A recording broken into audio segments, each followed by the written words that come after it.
Зрители по всей Америке собираются смотреть солнечное затмение, которое произойдет сегодня. В курортном городе Масатлан на Тихоокеанском побережье Мексики, чтобы увидеть солнечное затмение, полно народу. Полное затмение, пересекающее Северную Америку, затмит небо вдоль пути через Мексику, США и Канаду. Тотальность продлится 4 минуты 28 секунд в определенных местах. Первое место в континентальной части Северной Америки, где можно ощутить целостность, Тихоокеанское побережье Мексики. Около 2 часов дня по местному времени. Менее чем через 2 часа затмение выйдет из континентальной части Северной Америки на Атлантическое побережье Канады.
bonito. Y qué bonito también, pues justamente como les decía al principio, que nos haya recibido Mazatlán tan bonito. Yo también les quiero agradecer a la Sociedad Astronómica Mazatleca por recibirnos, por estar también en esta parte de la organización como casa, porque esto al final de cuentas es para todas las personas que estamos aquí. ¿A poco no, chicos? Sí. De verdad, el eclipse es un evento que les aseguro van a recordar por el resto de su vida. Así vivan 20, 30 o 40 años más, van a recordar qué estaban haciendo el 8 de abril de 2024. Así que compartan esto con su familia, abrácense, quiéranse, recuerden esto es una fiesta y guarden este recuerdo porque el próximo eclipse pues vamos a tener que esperar más de 300 años para que vuelva a pasar aquí en Mazatlán. Así que bueno, ya no nos va a tocar, pero este es el momento para estar aquí. Muchas gracias, David. Gracias, Chris. Continuamos ahora con un vals cósmico.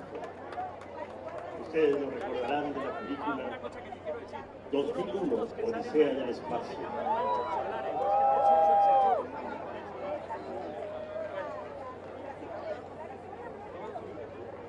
Está bien el color y todo, la calibración y todo está bien, ¿no? Dale, perfecto. Dale ahí, ya. Sí, dime. Claro. No, van a ir fases. Te voy a mandar fases, pero no tantas, sino más o menos donde yo vea que hay una diferencia entre una y la otra, es lo que te quiero decir. ¿Sí me entiendes? Para que se vaya notando el proceso.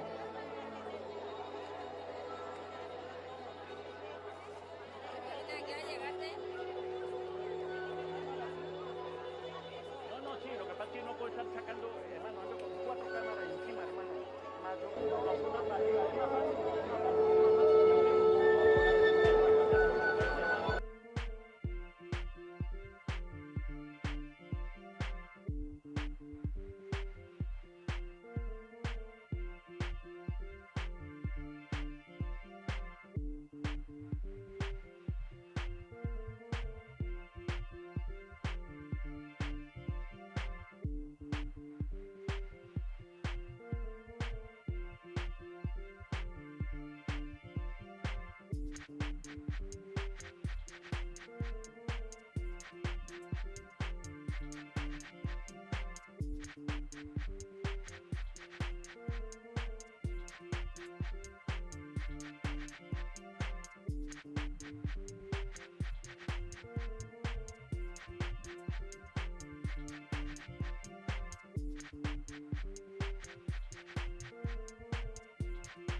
Recibamos nuevamente al doctor David Esquivel de la Sociedad Astronómica Mazatleca. ¿Cómo van? ¿Ya vieron? ¡Ya empezó el eclipse! Ahorita estamos teniendo algunas nubes. Les voy a contar que la mayoría de los astrónomos estaban muy preocupados por este asunto. Las indicaciones de meteorología eran que íbamos a tener probablemente el cielo muy nublado. De hecho, recuerden que este eclipse se llama Gran Eclipse de Norteamérica, porque pasa por México, Estados Unidos y Canadá. Probablemente es uno de los eclipses más vistos en la historia de la humanidad, por la cantidad de personas que están en la trayectoria, ¿vale? Entonces, hubo una cosa muy interesante con el tema del clima, y era que, pues, teóricamente no esperábamos que se nublara, pero muchas zonas del eclipse están nubladas. Por ejemplo, Texas, el estado de Texas, parece ser que está completamente nublado. Y bueno, esto del clima, por supuesto, no se puede controlar. Pero como ven, nosotros somos muy afortunados, estábamos muy tensos, muy preocupados de que no se fuera a poder ver el eclipse, pero pues ahí está. Vamos a esperar a que esas nubes se vayan disipando. Les voy a pedir que recuerden, bueno, un concepto astronómico, les voy a contar que quizás les va a servir para después. Ese concepto astronómico se llama la línea de la eclíptica, ¿vale? Entonces, la línea de la eclíptica es una línea que sigue la trayectoria del Sol. Entonces, es la línea que va desde donde sale el Sol hasta donde se oculta, ¿vale? Entonces, el Sol se va moviendo, parece que se mueve, pero en realidad somos nosotros, ¿sí? Los que estamos rotando. Entonces, quiero que noten que el Sol que estaba ahí abajito hace un rato, va subiendo, va subiendo. Entonces, pueden notar también que tenemos aquí unas áreas despejadas. Esas áreas despejadas son muy importantes para nosotros porque ahí vamos a poder ver la totalidad, ¿vale? Entonces les voy a pedir a todos que hagan así para que las nubes se vayan y si pueden soplar, mejor todavía, ¿no? Soplen para que se vayan las nubes y que podamos ver este maravilloso eclipse. Le voy a pedir también a mis compañeros de las sociedades astronómicas, les quiero contar que esto no hubiera sido posible si no fuera porque, así como existe la Sociedad Astronómica en Mazatlán, hay muchas otras sociedades astronómicas en todo el país. Muchos de esos compañeros nos visitan el día de hoy. Son excelentes astrónomos como Trish, que estuvo hace un rato conmigo, y ellos van a estar subiendo aquí a este escenario. Vamos a ir alternando piezas musicales con explicaciones de los astrónomos. Así que pues les agradezco, y a los compañeros que están por allá, de las sociedades astronómicas, allá mírenlos, ahí están con sus telescopios. Les pido que vayan acercándose aquí al escenario, ¿vale? Ok, entonces vamos a seguir viendo el avance del eclipse.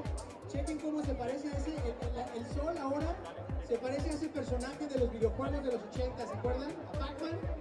Ya estamos viendo a Pac-Man ahí en el cielo. Poco a poco vamos a ir avanzando, ¿vale? La parcialidad se mide en porcentajes, ¿vale? Entonces vamos del 1% al 10, al 15 y así vamos avanzando poco a poco, ¿vale? Entonces, en la música en este escenario y las intervenciones de los astrónomos van a terminar antes de que lleguemos a la totalidad. En la totalidad, por favor, les pido que sientan el eclipse, ¿vale? El eclipse es un momento muy emotivo. Estén muy conscientes de sus emociones, de sus sentimientos. Si quieren gritar, griten. Si quieren llorar, lloren. Si quieren reír, háganlo. Si quieren abrazar a la gente que quieren, háganlo, por favor, porque les aseguro que va a ser toda una experiencia, ¿vale? Entonces, a soplar otra vez para que se vayan las nubes. y todos casi listos, ¿vale? Sigan observando, sigan divirtiéndose. Este es un proceso lento, es tranquilo el asunto. Entonces ahí está. Yo les aseguro que nunca habían visto, bueno, quienes estuvieron, levanten la mano, quienes ya estaban conscientes y vivos el 11 de junio de 1991. Son muchos. Esas personas recuerdan el eclipse del 11 de julio de 1991, que se vio aquí en Mazatlán, que también fue espectacular. Entonces ustedes ya saben cómo funciona. Háblenle de eso a sus hijos, a su familia. Quienes no lo han visto, esta va a ser una experiencia que con ustedes la van a recordar por siempre, ¿vale? Entonces, ahí sigue avanzando. Vamos a esperar a que esa nube se vaya despejando. Como bien, el sol se va a mover en la eclíptica, es decir, se va a mover desde allá para acá. Y poco a poco vamos a ir avanzando. Vamos a ver avanzar el sol y también vamos a ver avanzar el eclipse, ¿vale? Esperemos que para la totalidad, pues nos toque esta franjita de nubes, que donde no hay nubes, y ahí lo podamos disfrutar, ¿vale? Es muy importante, otra vez, noten las sombras. Noten el cambio de la iluminación para que puedan sentir y disfrutar el eclipse. También se vale moverse, se vale pararse, ir de un lado para otro. Quienes están de aquel lado, quienes tienen acceso a los árboles, uno de los mejores lugares para ver el eclipse es debajo de un árbol, porque las hojas producen un efecto muy interesante, y es que cuando la luz las atraviesa, proyectan sombras, y en esas sombras van a poder ver el eclipse, ¿vale? Es otro método de observación indirecta sumamente interesante que les recomiendo a todos los que andan allá y que pueden ver la sombra de los árboles. De igual manera, cualquier cosa que tenga perforaciones, por ahí veo que mucha gente trae sombreros, algunos sombreros de paja que producen agujeritos pueden ser usados para proyectar el eclipse. ¿Sí? Todo lo que tenga agujeros pequeños, incluso galletas. ¿Alguien trajo galletas? ¿No? Hay unas galletas saladas que tienen pequeños agujeritos. Tomen una de ellas y proyecten la sombra en el piso y vean qué es lo que sucede. Exacto, miren, aquí tienen por ejemplo un suéter que tiene una especie de red, vayan observando. Si no tienen nada de eso, otra técnica podría ser cerrar su mano y generar un pequeñísimo agujerito, lo más fino que puedan. Ahorita, si lo proyecto yo, voy a generar una pequeña sombra, y noten la forma de la sombra. Esa sombra tiene que tener la forma del eclipse porque ya estamos avanzando, entonces ahí se va a ver. Hagan eso, jueguen con la sombra, vuelvan a ponerse sus lentes, recuerden de manera segura. El agujerito tiene que ser lo más pequeñito posible para que funcione. Pequeñito, pequeñito, y vayan viendo cómo cambia de forma. Y ahí se va a ver el eclipse, ¿vale? ¿Cómo están? ¿Bien? ¿Les está gustando? Muy bien. Entonces, por favor, a los compañeros astrónomos que les toca subir aquí arriba, los invitamos a que pasen y que sigan disfrutando de este maravilloso eclipse. Vale, le echamos otra ojeada. A ver, todos saquen sus lentes. Todos con sus lentes en la mano. ¿Listos? Vamos a esperar a que pase esa nube. Asómense.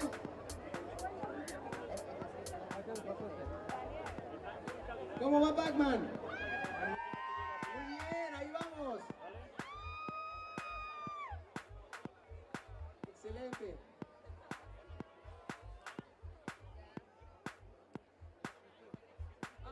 Perfecto, muy bien. Estamos en la... excelente. Estamos en la transmisión de la NASA. Mucha gente... Excelente. Mucha gente nos preguntaba que qué hacía la NASA aquí en Mazatlán. Bueno, pues esto es lo que vinieron a hacer. La NASA está ahorita en un hotel al norte de la ciudad con un gran equipo de científicos, y ellos están haciendo la transmisión vía streaming de este eclipse. Y Mazatlán tiene la fortuna de ser el primer lugar en todo el continente americano en el que se ve este maravilloso eclipse. Entonces, ahora mismo estamos en los ojos de millones y millones y millones de personas en todo el mundo. Y ahí está. Vamos avanzando poco a poco. Quienes nos estén escuchando tengan también acceso a internet. Eso se puede ver en las páginas de NASA, en inglés y en español. Y ahí está.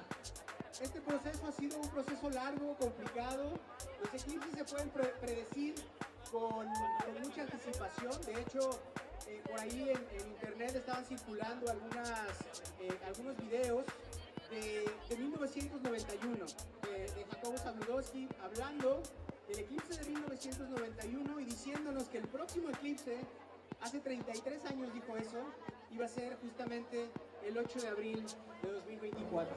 Entonces, pues no hay plazo que no se cumpla, aquí estamos y nos ha tocado esto, nos ha tocado vivir este momento y hay que disfrutarlo. Entonces, ahí van a poder ver el avance, hay nubes por supuesto, entonces les agradecemos mucho que estén aquí, sigan disfrutando el eclipse y por aquí los veo en un momento, ¿vale?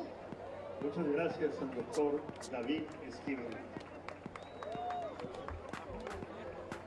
Continuamos con un poco de ignorancia. E.T.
con filtros de soldador o con vidrios de soldador menores o iguales a sombras de 12. O sea, no sombra 10, no sombra 9, nada más los que tengan sombra 14 para arriba pueden utilizarlos. Igual, otro método que aunque sea muy obvio, aunque tengan los lentes solares comunes más polarizados o lo que quieran, no se les ocurra voltear a ver con ellos porque va a ser de las últimas veces que van a voltear entonces a ver el sol, yo no quiero eso. Entonces también lentes solares, no, mejor si alguien al lado tiene unos visores, si ustedes no tienen y se los pueden prestar, también hay que ser solidarios. También no se pueden utilizar radiografías o rollos fotográficos, tampoco son métodos seguros. Y por último, espejos de agua, no volteen a ver antes y muchas veces justamente se observaban los espejos de agua porque pues obviamente por la desinformación ya no lo pude encontrar, hasta luego los noticieros decían que no se nos completo seguro cuál es. Los lentes, exacto. En los lentes es como vamos lentes, los certificados. Es que estamos checando que está bajando Ya la todos tienen sus temperatura. lentes, levanten sus lentes.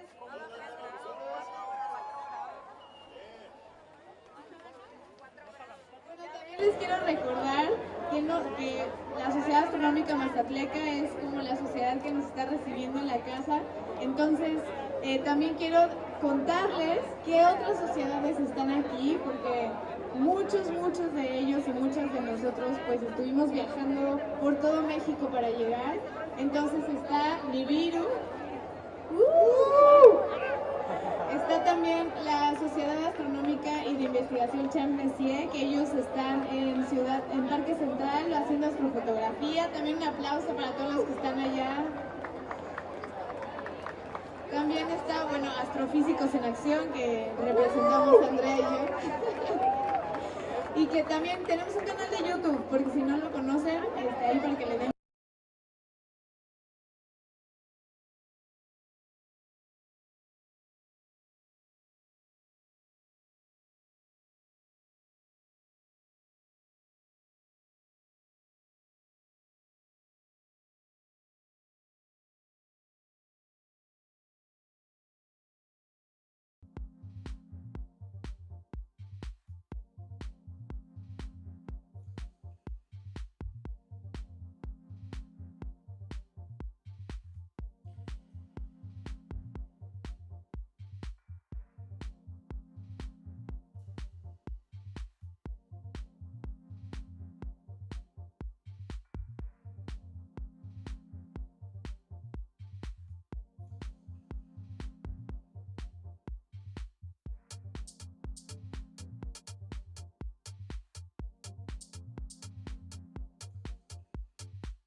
De Ecuador, acá. ¿Aquí? Ah, de aquí, claro.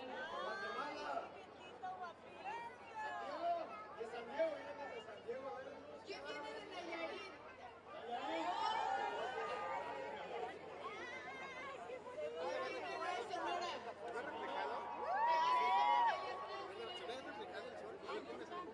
Oigan, estamos juntos de muchas partes del país, y los que yo podría asegurar que de todos los estados de la República. Pero, ¿quién es de Mazatlán? No los escucho, ¿quién es de Mazatlán? Ya todos somos de Mazatlán, ¿a poco no? Hoy todos somos de Mazatlán. Oigan, antes de que nos bajemos nosotros, volvamos a revisar todos juntos cómo va el eclipse. A ver, yo sí lo veo como... No es subasta, pero sí.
Peinado de eclipse, maquillista.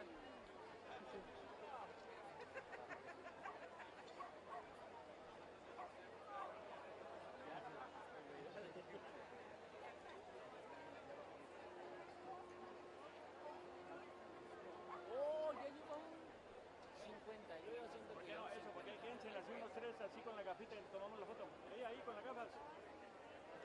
Eso, mirando para acá.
Faltan 12 minutos para las 11.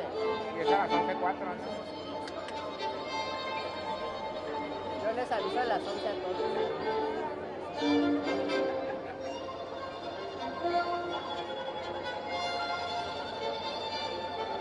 Deja la luz por ahí.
Continuemos con la maravillosa conducción de los astrónomos.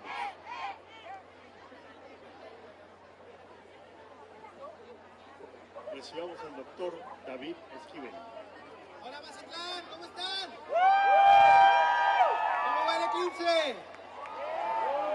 Noten cómo cambió la luz ambiental. ¿Ya lo notaron? ¿Tienen miedo? Es una luz súper interesante que solo se ve durante los eclipses.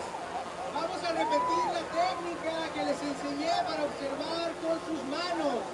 Recuerden, pueden hacer un pequeño agujerito y cuando proyecten la sombra se va a formar una forma muy parecida al cuarto creciente de la luna. Inténtenlo. ¿Lo ven? Lo más cerradito que se pueda. ¿Sí? Lo más cerrado que se pueda.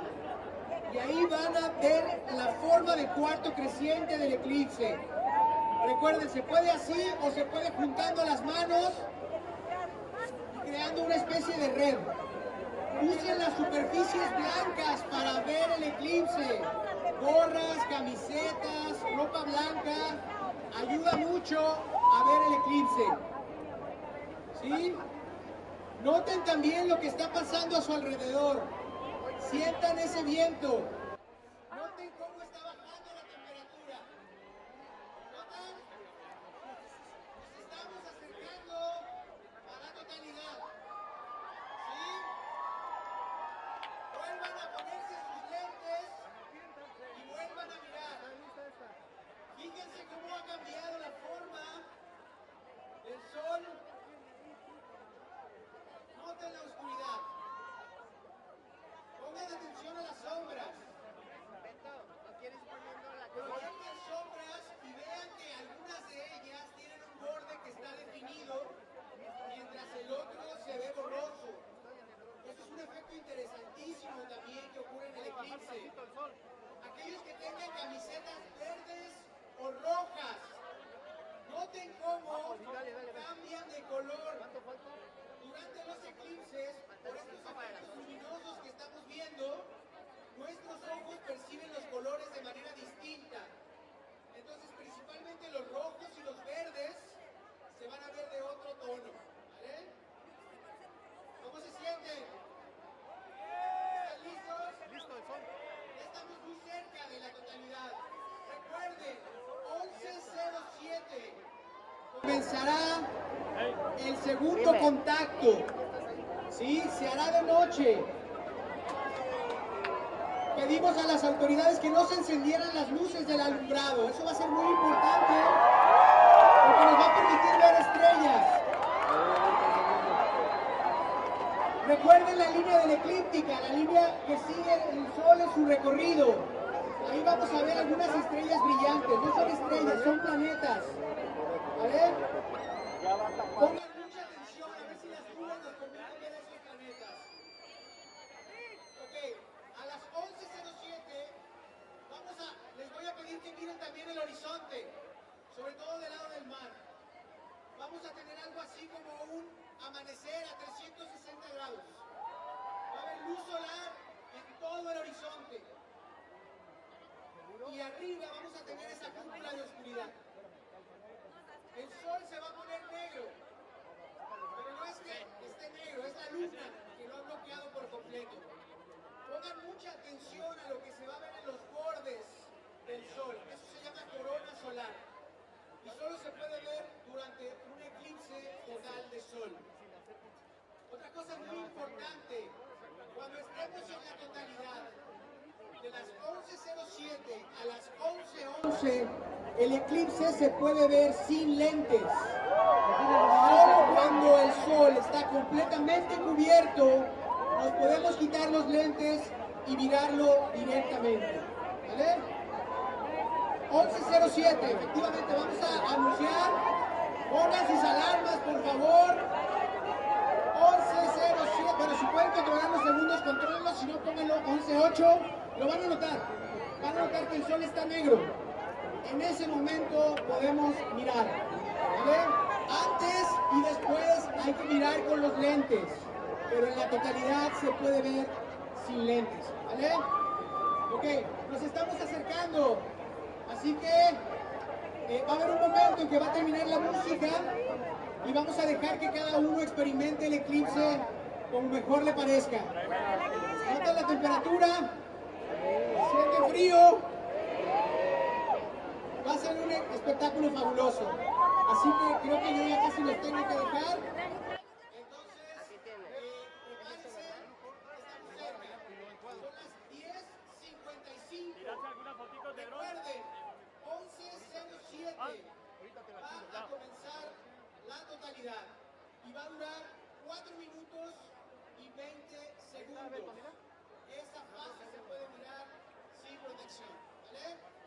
Sigan proyectando sombras. Sigan proyectando sombras, sigan sintiendo, sigan teniendo atención a los detalles, a lo que está pasando. Esas nubes probablemente esperemos que se puedan retirar en el momento en que ocurra la totalidad. ¿Sí? Hay unos fenómenos muy interesantes con la atmósfera, porque va a pasar que la luna va a bloquear al sol y al bajar la temperatura puede ser que esas nubes se disipen. ¿Vale? No es absolutamente seguro, pero vamos a ver. Ok, estamos cerca. Sientan el eclipse. Ya casi.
máquina está pasando directo del trónico.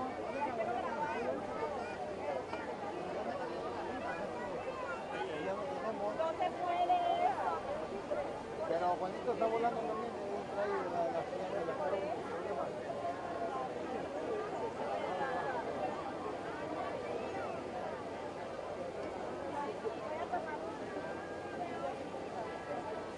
Ya estamos cerca, faltan 7 minutos para la totalidad. ¿Preparados? Ya casi, ya casi. ¿Regresa donde estaba o quieres que nos vayan más?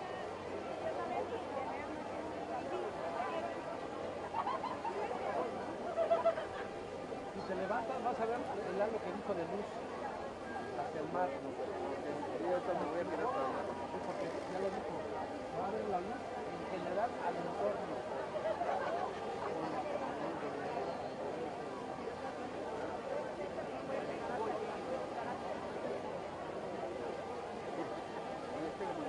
Los pájaros siguen sobrevolando allá, atrás están los pájaros. Tienes que ir a dormir.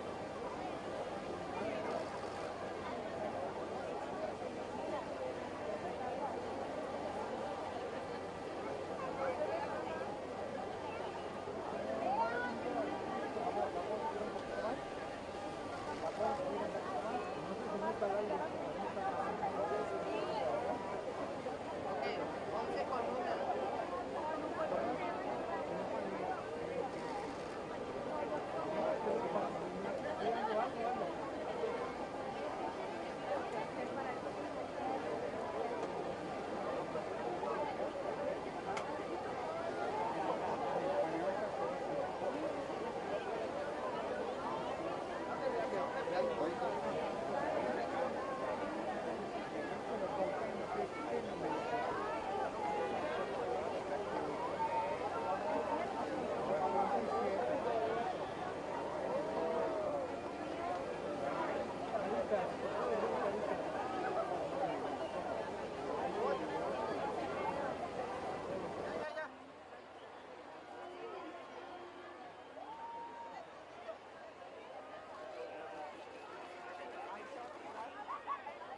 Hola, hola.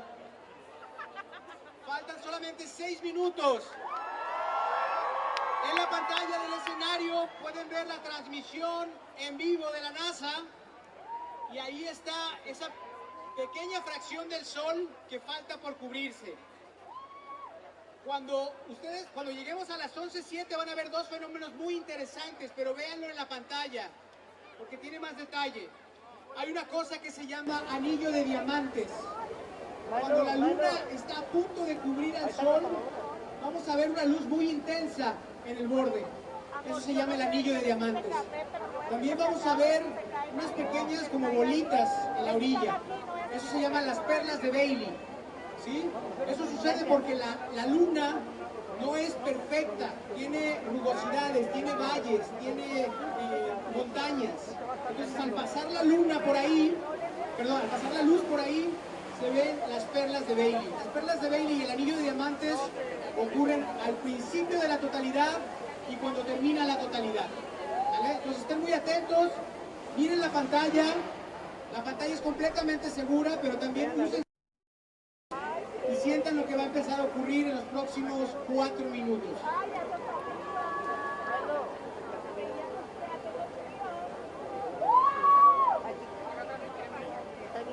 Esta es una foto.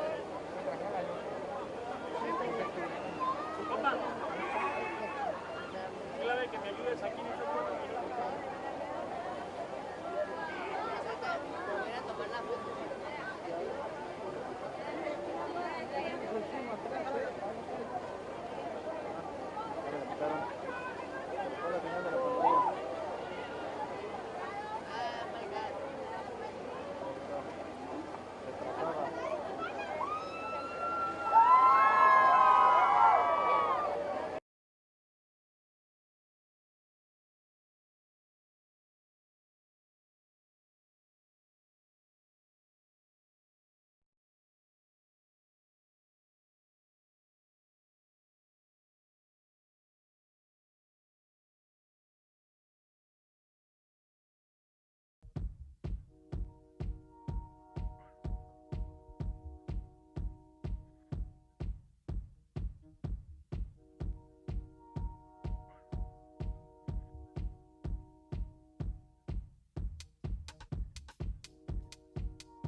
Ok, 2 minutos para la totalidad.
Otro más. A la izquierda.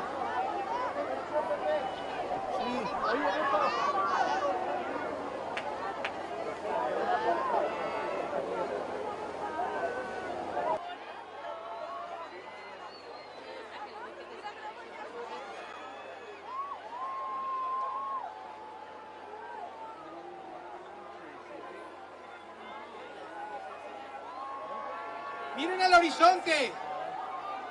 Vean cómo parece que amanece y todo el horizonte está iluminado.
Segundos para el fin de la totalidad. Hay que dejar de mirar cuando yo les dé la señal.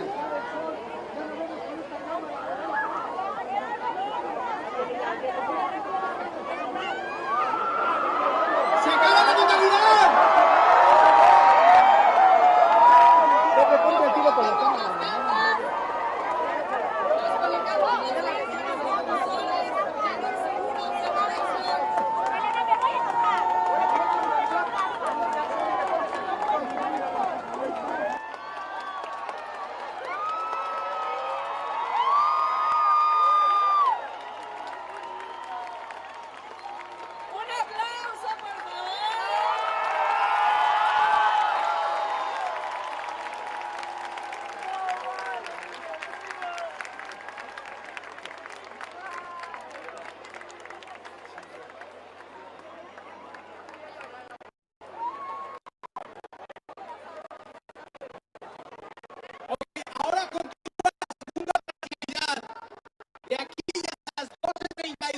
Vamos a tener el fenómeno inverso.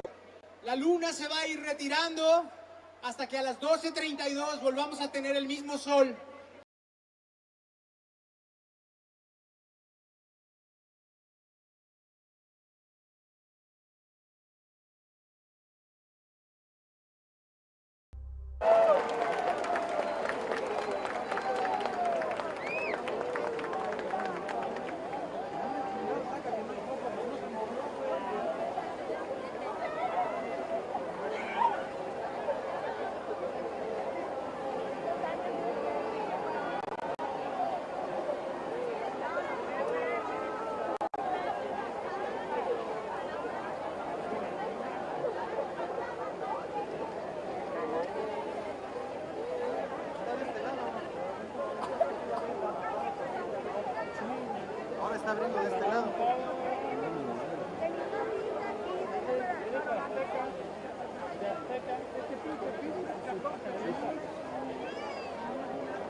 Ahora puedes verlo sin lentes.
Gracie.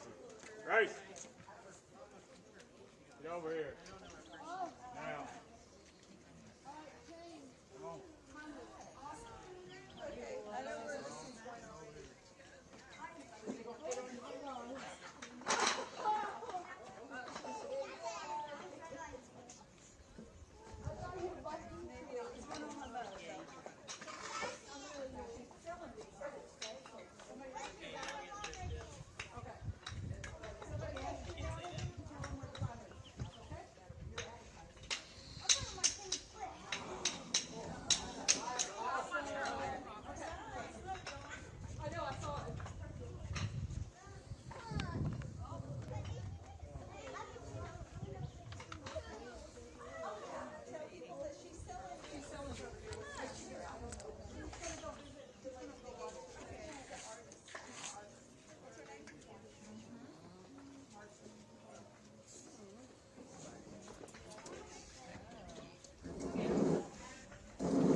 Getting good pictures? Yes, ma'am. One second, I'll reframe it. You can take a closer look.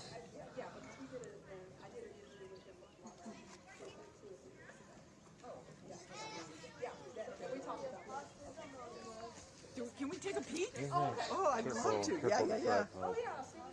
Love to. Oh, it's fabulous. Fabulous. Thank you. I won't take much time. Lisa, come look real quick. Okay. Be careful of the tripod. Oh, wow. Look at that. Can I take a picture? Well, that's not going to work. Thank you. You're welcome. Oh, very cool. Here, this is the picture I took. Take that, Indianapolis, right? Indianapolis. Ha! Idabel was the place. Oh, yeah. Here we go. We're down to almost a crescent. Very cool. Yep.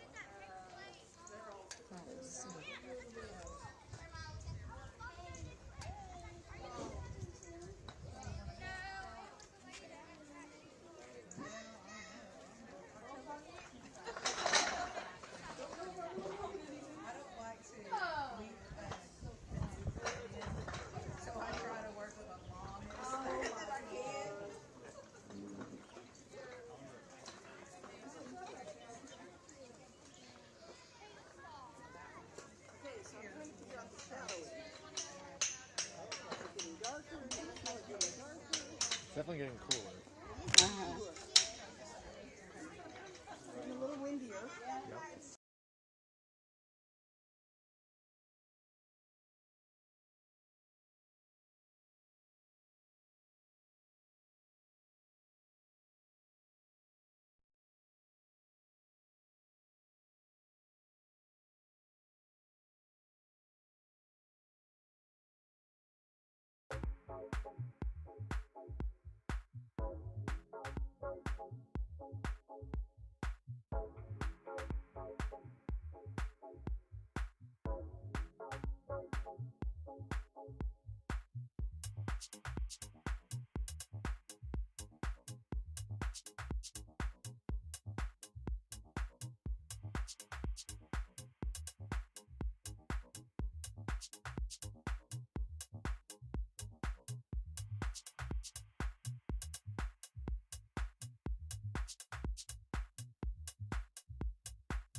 BigGameRadio.com. Online all the time.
For the birds.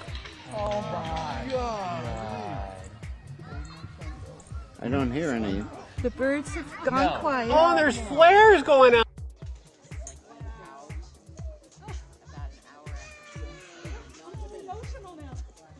It's like a release. Not yet, not yet, not yet.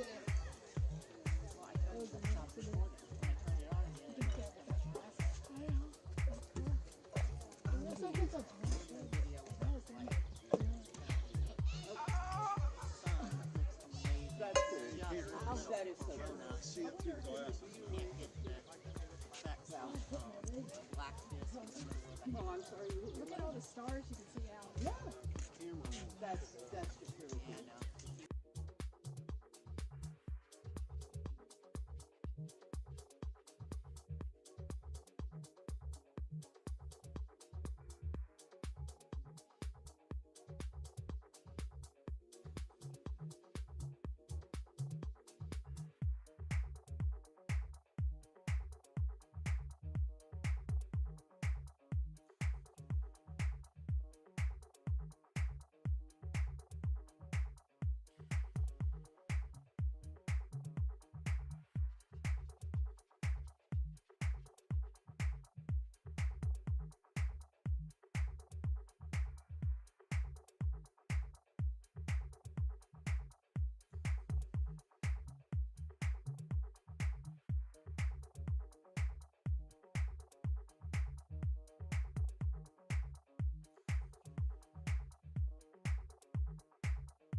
Starting to scare the squirrel away.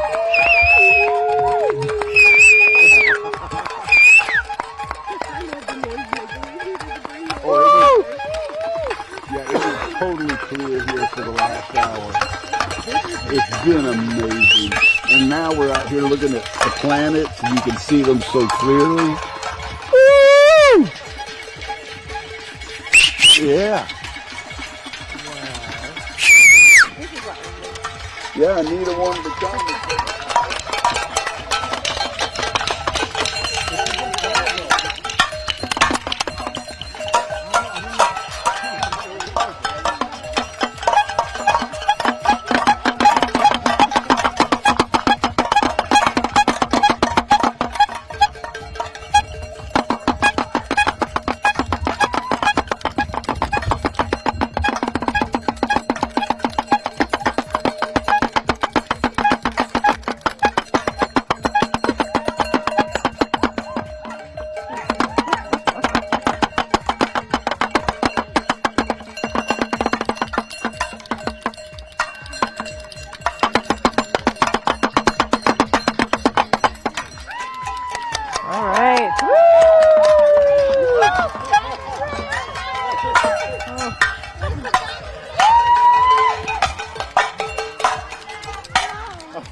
Wow, it gets late so quickly. This is like the fastest sunrise ever.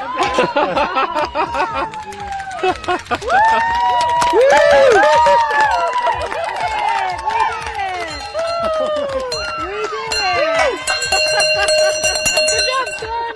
He's carrying away the squirrel. The squirrel is gone. Oh, it's tiny. Yeah. Wow, just that little teeny sliver lit it Oh my up God, so much.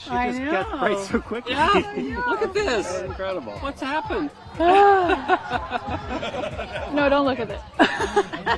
Right, you can't look at it again. Wow, what a privilege. That was a fast That was 4 minutes. That was 4 Yeah, minutes. it was fast. That was phenomenal. That felt like 1 minute. It did. I know. Yeah. Yeah. Okay, you can look at me. Sure, look at you. So, you know, I was noticing that you were getting emotional. And I wanted to, can you explain that feeling? What did you see? Well, it was like we have to look at this with the glasses the whole time, and then all of a sudden it's like, oh, we just get to look at it with our eyes. I didn't expect that reaction from me. But yeah, I mean, you saw it. I just started tearing up, and I was like breathing really hard. It's like freaky, because all of a sudden you can look right at the sun, and it's just this beautiful ring. You saw the like flares coming out of it. It was like very overwhelming, more than I expected. Where are you from, and how did you plan to be here, and what has this been like for you? This is my first eclipse. I live in Boulder, Colorado, and I'm here with my family. And they're originally from Snyder, Oklahoma, so when we heard it was coming through this state, we're like, yeah, obviously we're going there. So we drove many hours to get here, but it was so fun. Yeah. When you look at the eclipse, have you never seen it before? I mean, like... Yeah, I saw that too. It wasn't the full one, though. I saw 99%. I think... It's so different. In some ways, it's just like amazing that it works out, that you like see the moon eating away at the sun this whole time, and then all of a sudden it just like perfectly fits there. I think, yeah, I don't know what it is. It's incredible. What's your name? My name is Allison, and I'm 31. What's your last name? Reeser. Allison Reeser. How do you spell your whole name? Allison is ALLISON RESER. Yeah, thank you. But that's my first. Who are you with? Me too. Oh, okay. Yeah, that's a pretty cool shot there. No, I'm from California, yeah. Yeah, I'm from Sacramento.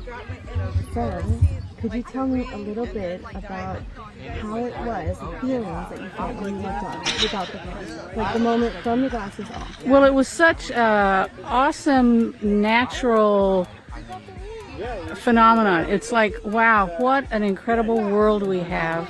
Or I guess this is outside the world, but what an incredible thing nature is to create such a phenomenal happening. And it brings all these people together, and you really have a lot of respect for the world and for nature and how we all are in it together. And everyone around the world, well, not around the world, but everyone here experienced the same thing regardless of what you believe, you know, whatever. We all shared this experience. So it was, you know, humbling and wonderful all at the same time.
And the wind picking up a little bit.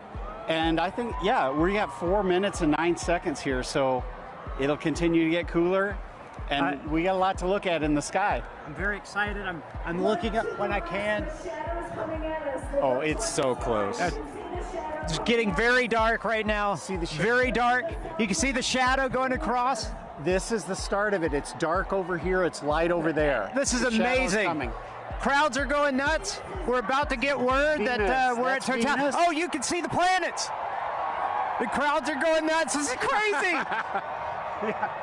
Bob, this is amazing. Here we go. Don't look at the sun yet. Really it's not quite close. totality, but you can still see some of the planets right away. Very close. You got about 15 And the crowd seconds. is very happy. shadow bands. Oh, total darkness here. This is incredible. Oh, wow. There it is. There Diamond it is. ring. Diamond ring. Diamond wow, ring. it's amazing. Hold it's the amazing. filter. That is awesome. Look at that. Oh, and Bob, that's amazing. Wow. Jupiter. Complete totality. I see Jupiter. Oh my gosh, that is gorgeous. Wow, this is amazing, Bob. Wow, that is huge. So we have some prominences. I think we want to go look through the scope. Go through, look through the scope. I'm going to walk over with you as you talk through the scope. We are right here at one of the telescopes that we have positioned here. Bob is looking through with the naked eye and so you got going to give us some feedback on that. Maybe some prominences we're seeing. What's amazing is how dark it is compared to 2017. Much darker, a lot more astronomical features. We have seen Jupiter, and I believe what planet is that, Bob? That's Venus to the right. That's the Venus. Can't quite see Mercury. I think it's obscured by those light clouds. Yeah, up light there. clouds. But 360-degree sunset around us. This is amazing. It's going to get darker. It's going to get darker. It's going to get darker. Wow, yeah, this is already pretty dark. We are not in the middle of the shadow quite yet. Wow. Did you see it? Yeah, timer started. Okay, 2:46 to go. Okay. Yeah. All right, so we're getting some live data from the team here. I tell you, it's really impressive, Bob, because... Oh my gosh, it's getting better. See that prominence at the bottom? Yes, at the bottom, there's a prominence. I see it. Wow. I keep looking I can't believe the clarity. It's so much darker than 2017. It's gorgeous. And what's awesome, we have 6 telescopes running back here, That's capturing awesome. data, streaming this. And that's a big important part here. This is not just capturing image to share with people watching the show. You are actually capturing scientific data that can be used by scientists everywhere. We are, and we've seen totality across North America so far in Mazatlan. Now we're experiencing it ourselves, and we'll experience it after this on the Jumbotron from the other dev sites. It's like the most amazing eclipse train you could ever ride on. Wow. This is a bit better than 2017. Without a doubt, without a doubt. No cloud. And you know what's interesting is the crowd is quieting down. They seem to be experiencing the moment, taking it all in. A really special moment here. Look at that. So we must be getting close to the center. Where are we at? 2 minutes? So 1 minute, 30 seconds. The corona's looking brighter because our eyes are adjusting now. I mean, that is amazing, Bob. And how much corona you see. I mean, like just last time I didn't see that much. Visually, oh, there goes a bat. See the bat flying over the crowd. Oh yeah, we talked about the animals. Now we see them becoming active. We found a Luna moth earlier as well. But that corona is about 4 times the diameter of the sun. That is massive. That is amazing, Bob. And I'm really curious about that prominence at the bottom. Have you looked yet, Blair? You have to look. I haven't looked. So take a look. So Blair's looking through the scope now. Oh my goodness! Totality. No, that one right at the bottom is significant, Bob. It looks like a coronal mass ejection, but don't fact check me on that because I'm just a novice. But there's actually 2 on the bottom. Bob, you got to look at that. There's 2. Look at the 30 seconds. William. 30 seconds left in totality. Jump in there. Take a look. It's great because we have telescopes out here for people to look at and actually see total eclipse through it. Corona.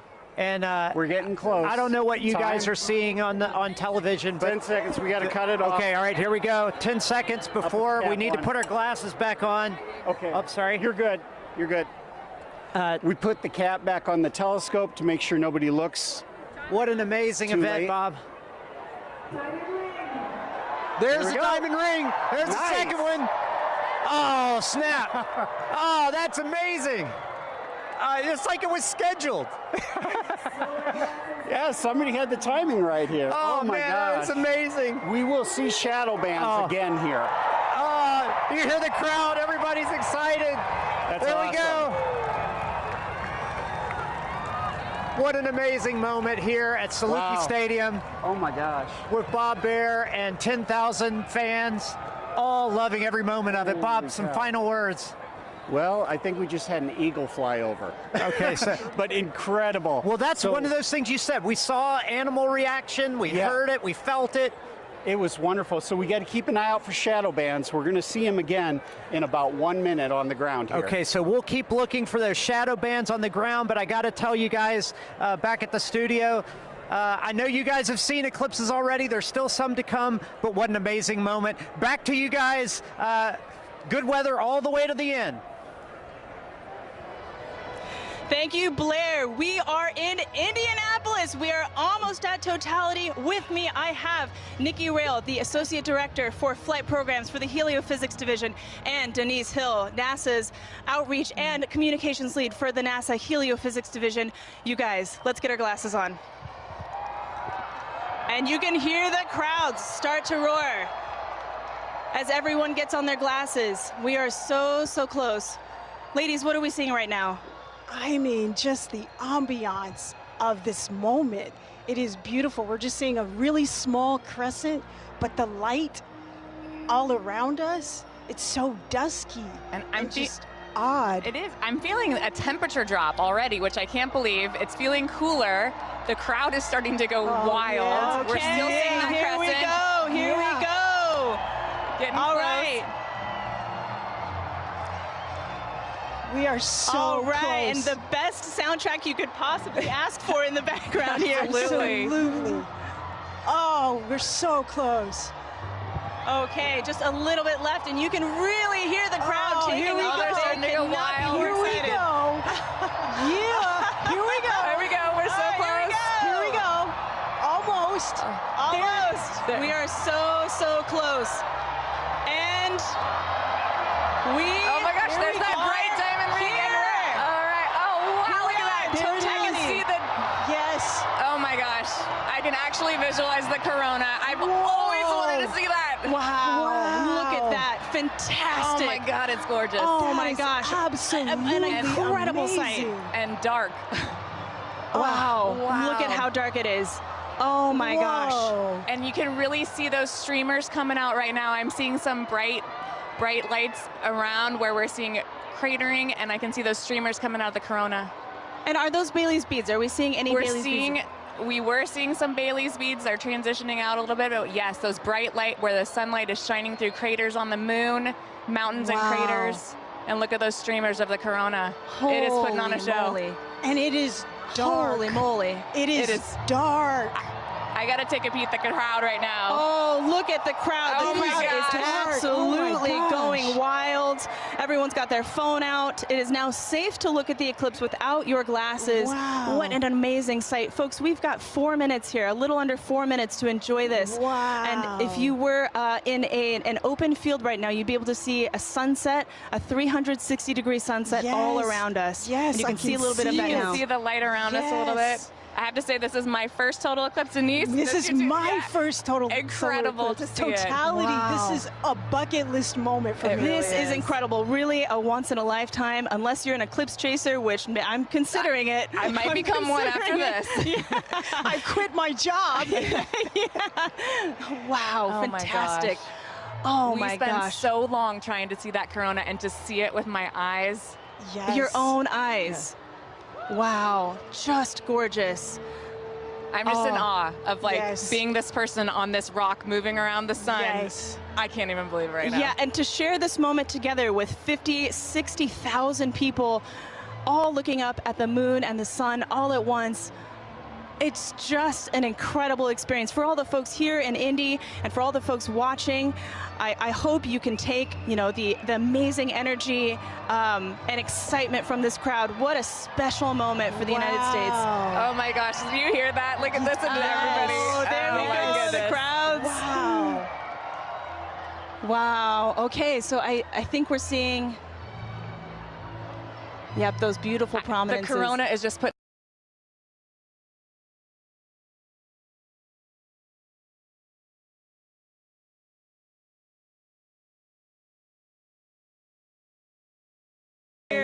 This is the best version of getting mooned that I have ever experienced in my life. Don't strain your eyes. Oh, wow. I am just in awe. There just aren't the right words to describe this. I'm just noticing it feels so strange to me right now. Like, I feel the hair on my arm standing up. I feel like it's nighttime and what am I doing? And it was daytime. And actually, folks, we're starting to get some nighttime insects coming out. Yes, we're starting to see bugs. Yeah, we are seeing bugs tonight. It's hard to hear them over the crowd, but I can definitely see them flying. Yes, I think the animals are a little bit confused. Nikki, while I have you, you know, we've got a lot of programs at NASA looking at the sun. No eclipse glasses required. As the Associate Director of Flight Programs, tell me, what can we expect NASA to be sending to the sun in the next few years? We are so lucky in the midst of this incredible time of solar max. We're getting ready to. I'm seeing a diamond ring right now. The diamond ring. Take a look, take a look. Put your glasses back on, be safe. That is the diamond ring, folks. Wow, spectacular. Oh my gosh. You can even hear fireworks in the distance. Yes. Oh my gosh, and the light is already starting to change. It really is. You can wow. And the crowds are loving it. Hear the crowd just loving every second of it. Oh, what a moment. I love those fireworks.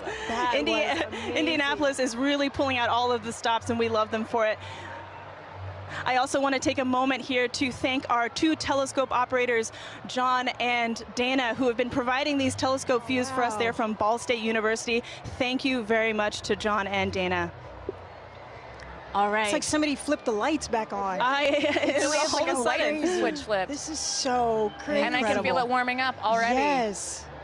Wow. This is so amazing. Incredible. Well, this is an incredible moment and an incredible moment for the Helio Big Year. Ladies, thank you so much for joining us. This has been fantastic. Thank you for having me and sharing this. I'm so excited to be here and to see this incredible sight. Absolutely. Megan and Sarah, back to you. Oh, that was so fun to experience, and I can't wait for us to do it now. Take a look at this drone shot where you can see it definitely got noticeably darker. We feel it here. It's colder.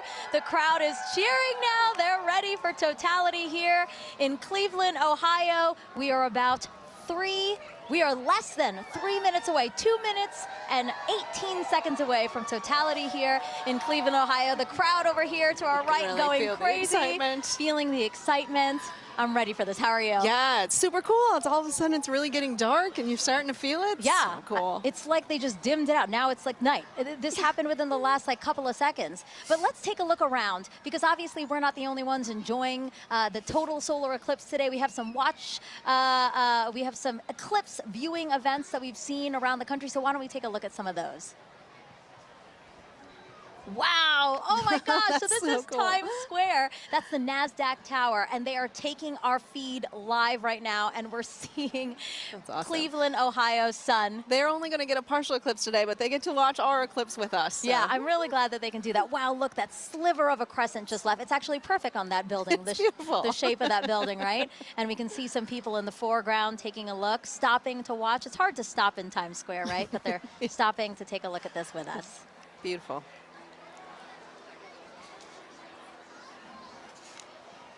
Oh, awesome. So this is just next to us. This is Progressive Field here in Cleveland, Ohio. So the Guardians have their opening day today, and the first pitch is like after 5 o'clock. But as you can see, they've opened up the stadium, and people are in there to enjoy. Yeah, big crowd in there to watch that. That's great. Yeah. You can, oh my gosh, it just got darker here. Yes. Oh my gosh, that's so interesting.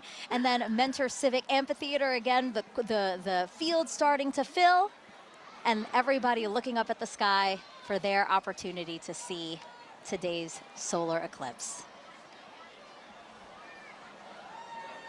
This is us back here in Cleveland. Everybody looking up at the sky. We have 30 seconds. 30 seconds until totality here in Cleveland, Ohio. Oh my God, I have goosebumps everywhere. Everybody's starting to cheer. I might cry. I kind of feel like crying.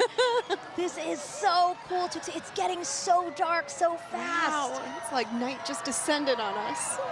And look at the crescent slowly disappearing. Crowds cheering here. Cell phones up, cameras up. 5, 4, 3, 2, 1, and totality. Totality, everyone.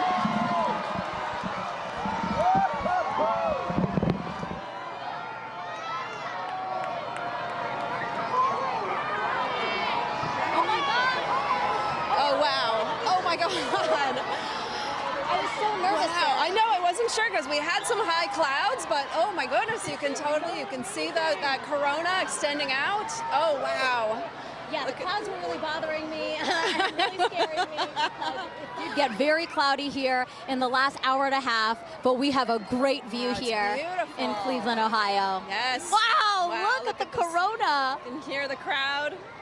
Wow, everybody's got their phones out. Oh my gosh. You know, I saw pictures of what the shape of the corona might look like from our NASA scientists, and it looks exactly like they predicted. Oh my gosh. Oh, and you can see Jupiter and Venus. Oh yeah, look at that. So Jupiter's to the upper left of the eclipse that we're watching, and just to the right of it is Venus. Venus, yes. Oh, and I see some of those pink protuberances we've been talking about all day. Wow. Beautiful.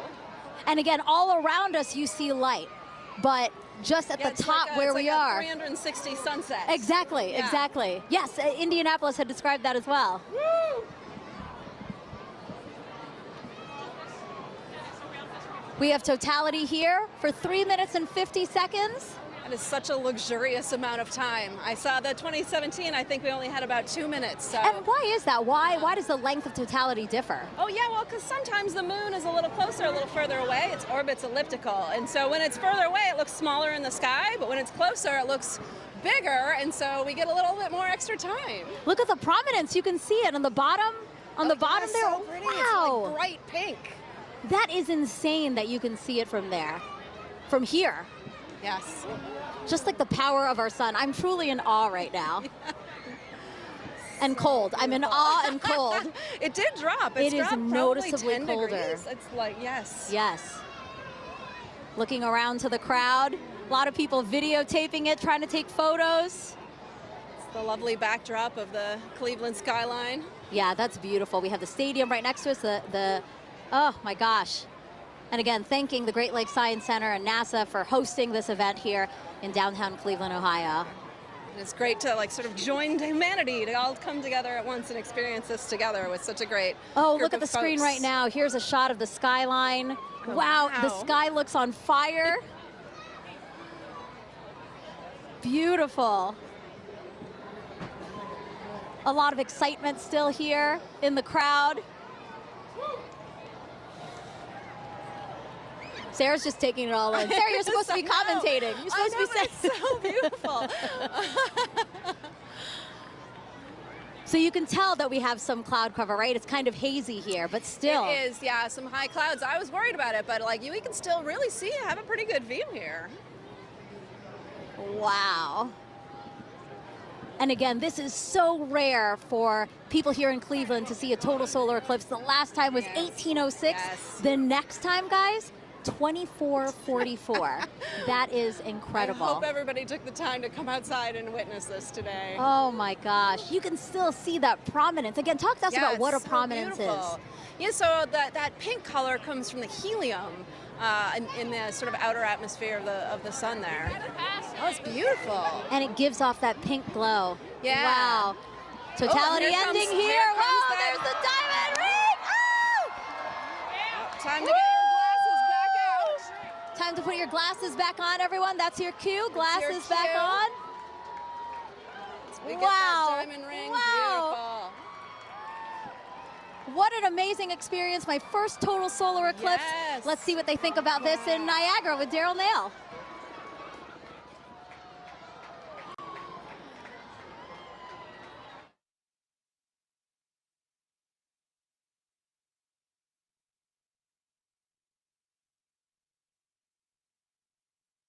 over the entire area. You can hear the crowd erupting at various moments when the eclipse has been seen, but we are under pretty cloudy conditions, and David Cheney is with us. He's a program executive with the Heliophysics Division. David, this is a challenging situation to be in order to try to see this eclipse. We've seen glimpses. We have seen glimpses, so we're basically spending our time staring at the sky, hoping for a little bit of a glimpse of what would be a totality. So right now, the sky has just completely gone dark. You can see all the lights, basically, everybody's cameras and everything else are all making it lighter. And it's gotten significantly colder as well, just over the last several minutes. And it's fascinating to see it go night like this. We've been listening to everybody across the country enjoying totality and seeing it clear. That's not the experience we're having here. In fact, it's so cloudy that our telescope operator, Jessica Bellina, who's working very hard to try to get a lock on it, has not been able to get that telescope feed dialed in because she has to have a view of the sun in order to see it. So we don't have a feed for you from Niagara. What we have is just every once in a while you'll hear part of the crowd, only part of the crowd will cheer, because I guess they kind of have an angle through the clouds to see just a little bit. Yeah, and the clouds have really only cleared out enough occasionally to even need eclipse glasses. So for the most part, you have a thick enough layer of clouds that you can see the eclipse without them, and it's just fine. So a lot of us have been able to just take regular pictures with our cameras. Let's take a look and just kind of enjoy the moment of darkness that we're in now. People have come from all over the world to be here. You can see some. It looks like it's a little bit lighter up there.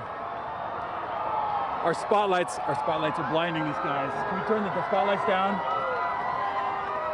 So there, look, you got a little bit of eclipse right there with people watching. So we're just catching little glimpses of things as we look up into the sky.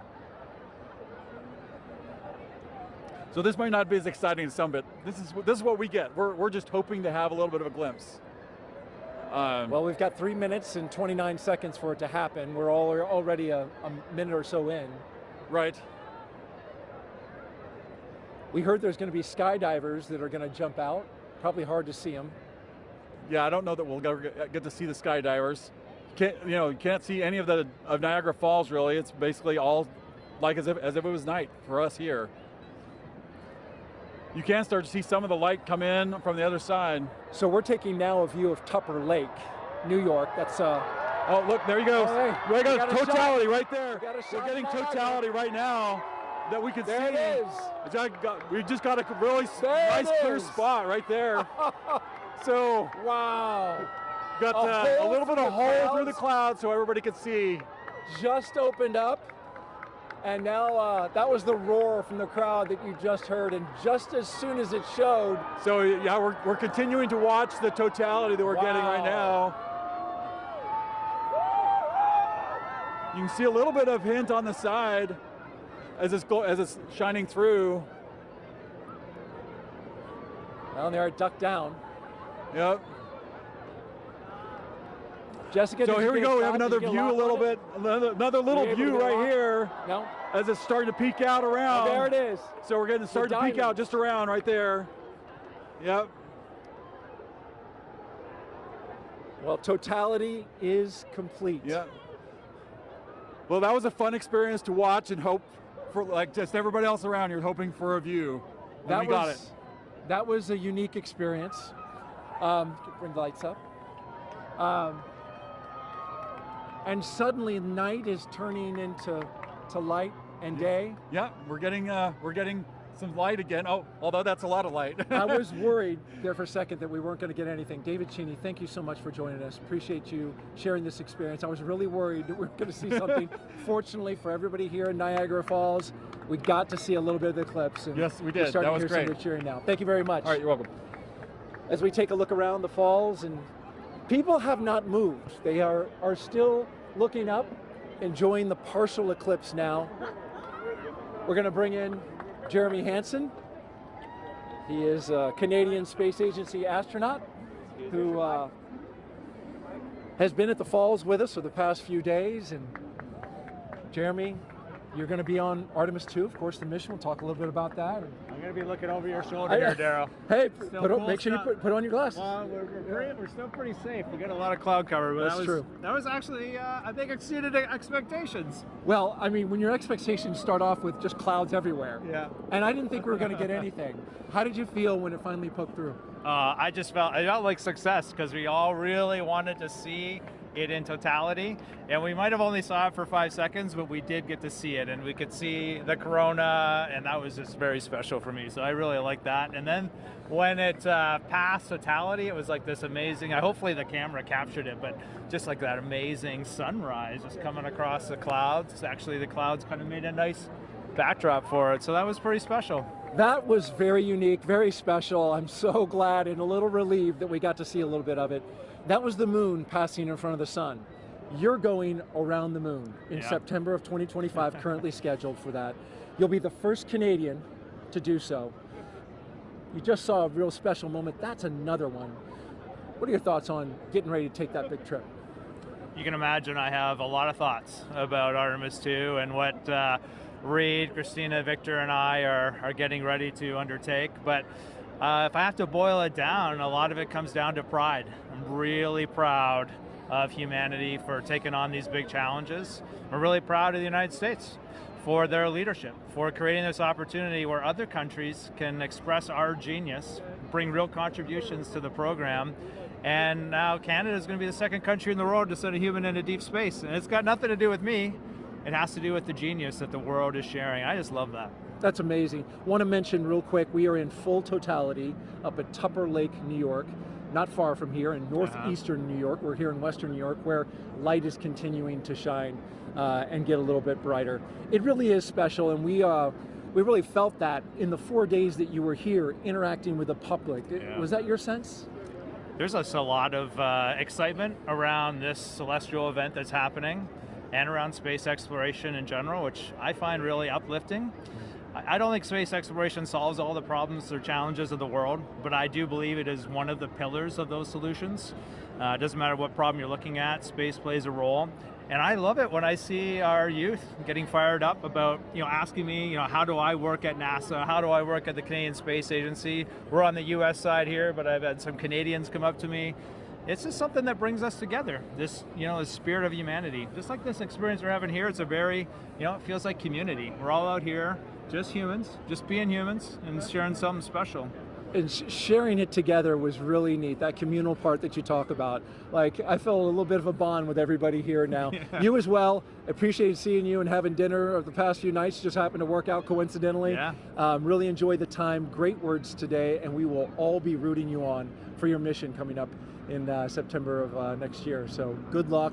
Be safe. We'll be rooting you and your crew on. Thank you, Jeremy. Yeah, no, we'll take it. I appreciate that. And I don't know if you saw it when you're on camera because you were busy, but the birds, they just went nuts in totality. Did you see that? No, I didn't see it. They're all up here. They came out of the woodwork. I mean, there's been birds all day, but it was sort of like birds filling the sky. I thought that was really neat to see. Anyway, thanks for having me today. It's a pleasure to be here. Thank you fill that out in your citizen science journal. Make sure you put that in there because we're doing that. All right, thank you, Jeremy. And I just want to say thank you also to New York State Parks, Niagara Falls specifically. We couldn't have done this without you. So thank you very much. Definitely. We're going to throw it now to Kennedy Space Center where James Traley is tracking totality at Tupper Lake. James? That's right, Daryl. Yeah, we are still in totality in Tupper Lake. We are nearing the end of our eclipse across North America. You can see our last target of the day, Holton, Maine, is all the way up here, almost off your screen. This speed of the eclipse shadow is moving so quickly across. The ground speed is about 2,000 miles per hour, so that is a fast clip.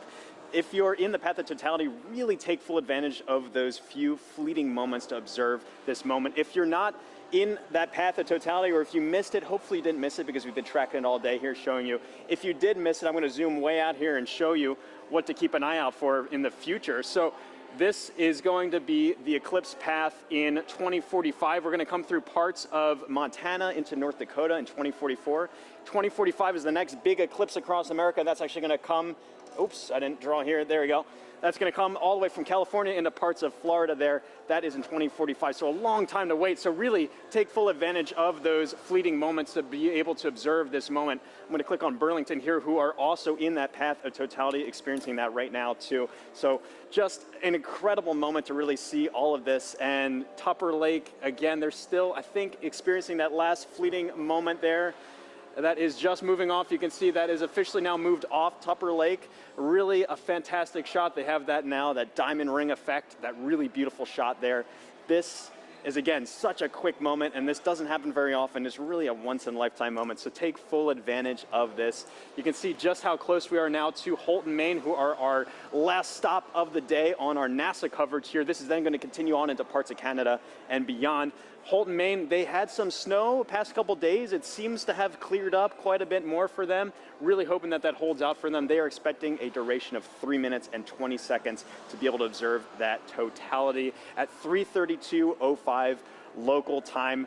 Really excited to see that view. You see that shadow creeping so quickly up to them up there. So let's check in with Angelique, who is up there in Holton, Maine. Hopefully it's beautiful weather for you. How's it looking up there, Angelique? James, it is looking awesome up here. We are just a few minutes away from totality. You can hear people announcing it in the back, and people are getting excited, as am I. And here to share in all of that excitement with us is actually Dr. Eric Smith, the program scientist for the James Webb Space Telescope. Eric, it's so great to have you here. Oh, it's great to be here, Angelique. This is really exciting. Eric, is this your first eclipse? This is the first totality I'm going to see, so I am super psyched, and I am delighted to be here in Maine to experience it. Yes, and so we've actually been kind of watching as it slowly gets closer and closer, right? And what are we? We're starting to feel it getting kind of cooler. We're seeing the shadows change. Yeah, we're seeing the light is definitely different from when the sun sets and the shadows get a little diffuse. Here they're still sharp, but the light is diminishing. Your brain tells that something different is happening. Something is definitely up. So, speaking of up, that's where the James Webb Space Telescope is. Sure. And what's interesting about the telescope is that it actually can't look directly at the sun, just like we can't. Yeah. Can you tell me a little bit more about why that is? Sure. We designed Webb to look for very faint things in the distant universe, so it's very sensitive for very faint things. Of course, the sun is very bright, and so we had to make sure that it could never look at the sun. We use solar power to power the spacecraft, but the telescope can't look at the sun. That makes a lot of sense. Now, as it's starting to get a little bit closer to all of the cool phenomenon, the Bailey's beads, the diamond, let's go ahead and put on our glasses. All right. So that we can look up and continue chatting. Wow. Just a little tiny Just a little bit left. That is incredible. Wow. So, Eric, I have a couple more questions for you. Another thing that I was wondering about is how we can use actually eclipses to study exoplanets, which are planets outside of our solar system, using, I think, the transit method. Is that what that's called? Yeah. Right now, during an eclipse, the moon... Sorry, you can hear everybody getting excited. We're getting very close to totality here. The moon is transiting in front of the sun just the way planets that orbit around other stars transit in front of the star. So Webb can look at those exoplanets and use the transit just like we're staring up at the moon transiting the sun. Gotcha. And so a transit is, like you said, literally just when something crosses in front of something else. That's right, transit. yeah. Okay. Very cool. So throughout the broadcast, we've actually been able to see the eclipse through different telescope feeds. Can you tell me a little bit about what the difference is between, actually, we're going to go ahead. Oh, here we go. We're getting really close. Oh my gosh, it looks like just a few more seconds until we are in complete totality. Oh my gosh. 6, 5, 4, 3, here we 2, go. 1. You can hear everybody cheering. This is incredible. So let's go ahead and take off our glasses. We are in totality now. Oh, you can see the coronal spikes. My amazing. That is beautiful. Incredible. You can see a planet in the sky that you couldn't see before. Oh, wow. And I think, is that one of the, oh gosh, the there's some drone. There's a drone up there in the sky, too. Oh, my goodness. Oh, wow. It's incredible. The rays, that you can kind of just see coming off of the corona. Yes, yeah, stunningly beautiful. Yeah, that's Yeah, got to be one of the most amazing things I've ever seen. And you can see the gradation in the sky color down to the horizon. Oh too. my goodness. Yeah. I am seeing a bit of that 360-degree sunset. Yes, yeah. That is really cool. It's amazing. Even though we're in the total shadow here, there's still the corona is still pretty bright. It is incredibly bright. You could read by the light of the corona. I think I would have some trouble reading, but I probably could. I could technically read something. So Eric. Oh, and actually we have the International Space Station flying over right now, so they are actually seeing not one but two views of the eclipse. They're able to see not just the moon passing in front of the sun, but they're also able to see the shadow of the moon passing over Earth, which is absolutely incredible. I mean, I can hardly imagine a view being better than the one we have right now, but if there is one, it's probably on the space station. It's from the space station for sure. Wow, so yes, they're able to take some pictures of that, and that is just incredible. Just incredible. One of the things they told people to do if you're far away was to hear how nature changed, and it was interesting here. We're of course surrounded by a lot of people, just to hear their reaction when we went into totality. It's true, the humans in nature have not gotten quieter, but louder, I would say. But I mean, you can definitely hear the loudness has a different kind of character to it. There's almost like a, I mean, I don't know if wonder has a sound, but I think this might be it. Yeah. Hushed awe. Yes, hushed awe. That's wonderful. And I can see just one little red, I guess, like protrusion coming down little there. red spots almost. I noticed those too. That's cool. Now there are two. Yeah. Wow. That is just so cool. Yeah, I like the 360 sunset. It's a little hard to see behind us, but it's... oh, we've got at least one or two drones. Yes, our robot overlords. Of course. And so, Eric, I know that, I mean, clearly with the drones, people are starting to get involved in the eclipse, and I know that there are lots of ways that people can actually get involved. One of those ways is with citizen science. Right. Do you mind talking about some of those opportunities, how people can actually... Sure. We had citizen science programs where people could use their cell phones to take pictures during the eclipse. And we're getting ready to come out of totality. We're just put our glasses on. And here we go. Put those oh, there it is. Oh, it's peeking out. Everybody is cheering. We have just made it to the end of totality. We're starting to see the sun just peeking back out amazing. Again. Now just look at the ground, how much brighter it's gotten. It is already so much brighter. That is so wild. That was probably one of the most amazing, but also fastest 3 minutes of my life. Yeah. I wish I could do it all again. Yeah. All right, well, that was incredible. Incredible to get to experience that here in Holton. Thanks so much to the city of Holton. And also thank you so much, Dr. Smith, for coming out and hanging out with us and experiencing this wonderful event. Oh, it was my pleasure, and congratulations to the city of Holton here for doing such an amazing job covering the eclipse. It was amazing how well orchestrated it was. Above and beyond. Yeah. And I want to say, of course, a special thank you to photographer Dave Bowman, who has been giving us these incredible images from the telescope feed, and we're gonna enjoy as the rest of the eclipse kind of ends here, going back in the direction that it came, and with that, we're gonna send it back over to you, Megan.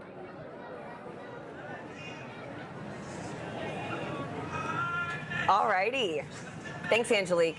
So, Gina, I mean, what do you think? Like, we literally have just watched the eclipse travel, what, about 2,600 miles? It's going across Mexico to Maine. Yes. In like, what, about 88 minutes? That's right. It's so like fast. that 1,900 miles per hour that the shadow's traveling. I mean, did you have a favorite location?